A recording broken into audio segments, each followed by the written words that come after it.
ஆமாம், தினந்தோறும் உங்கள் ஊழல் அமைச்சர்களுக்கு எதிராக ரைடு நடக்குது தானே என்ன? அப்போ இன்னொரு பக்கத்தில் நான் தொடநடிங்கிட்டே இருக்கேன்னு ஸ்டாலின் சொல்கிறாரா? இதெல்லாம் அர்த்தம்.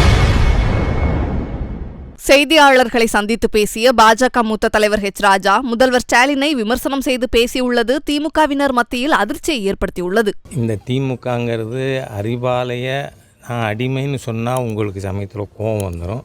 அறிவாலய ஆர்வலர்கள்னு சொல்கிறேன்னா பொய்யையே பரப்பி கொண்டு இருக்கிறீர்கள். பிஜேபியோட முதல்ல மேடம் ஜெயலலிதா 1998 கூட்டணி வச்சாங்க. தமிழகத்தில் இருக்கின்ற 39 தொகுதியில் 30 தொகுதிகளை அந்த கூட்டணி வெற்றி பெற்றது. அதற்கு பிறகு 99 திராவிட முன்னேற்றக் கழகம் பிஜேபியோடு கூட்டணி வைத்தது. அதில் 39க்கு 26 2/3 வெற்றி பெற்றது. ஆகவே மக்கள் பாரதிய ஜனதா கட்சியின் தேசிய தலைமையை எப்படி போற்றுகிறார்கள், பாராட்டுகிறார்கள்ங்கிறதுக்கு இது அடையாளம். ஆமாம், தினந்தோறும் உங்கள் ஊழல் அமைச்சர்களுக்கு எதிராக ரைடு நடக்குது தானே என்ன? அப்போ இன்னொரு பக்கத்தில் நான் தொடநடிங்கிட்டே இருக்கேன்னு ஸ்டாலின் சொல்கிறாரா? இதெல்லாம் அர்த்தம் இல்லாத பேச்சு.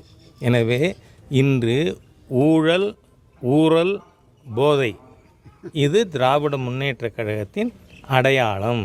ஏனென்றால் நான் தரவுகளோடு பேசுபவன். இந்தியாவிலேயே போதை அதிகமாக இருந்த மாநிலமாக பஞ்சாப் இருந்தது. இன்றைக்கு இந்தியாவிலேயே போதை அதிகமாக இருப்பது தமிழகம். எந்த அளவுக்கு கேவலமாக நம்ம குடிமக்களோட நிலை போயிருக்குன்னா, நம்ம குழந்தை ஸ்கூல்லேருந்து வந்தால் பையை தேடி பார்க்க சொல்லுது.